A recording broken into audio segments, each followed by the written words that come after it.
अस्सलाम वालेकुम दोस्तों, मैं हूं मोहम्मद रेहान और आज मैं बात करने वाला हूं कि गर्म मिजाज के लोगों को क्या नहीं खाना चाहिए।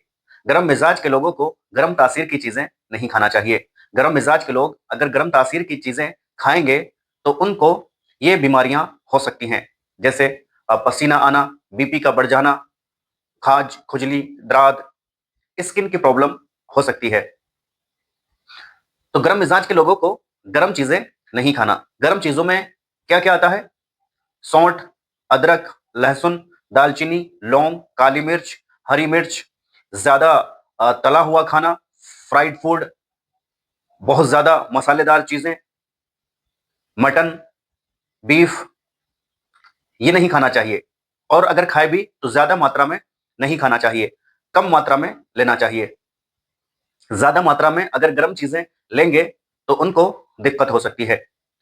ऐसी चीजें खाएं जो शरीर में तरावट पैदा करे, शरीर में ठंडक पैदा करे, ठंडी चीजों की तासीर जाने और उनका इस्तेमाल करें, जैसे दही, छाछ, लस्सी, नींबू पानी, इन चीजों का इस्तेमाल करें। सब्जियों में भी वो सब्जी इस्तेमाल करें जो ठंडी तासीर की हो।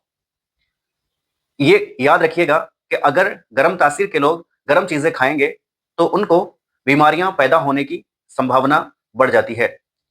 या फिर ये करें कि चीजों को मुतदिल करके खाएं, बैलेंस करके खाएं। बैलेंस करना क्या होता है? जैसे पहले, आपका मुझे पता नहीं, लेकिन पहले जमाने में दादी नानी एक सब्जी में दूसरी सब्जी मिला करके पकाती थी। वो आज मुझे समझ में आई है। पहले मैं समझता था कि ये शायद इसलिए करते होंगे कि सब्जी ज्यादा हो जाए या पूर पड़ जाए, सब खा लें।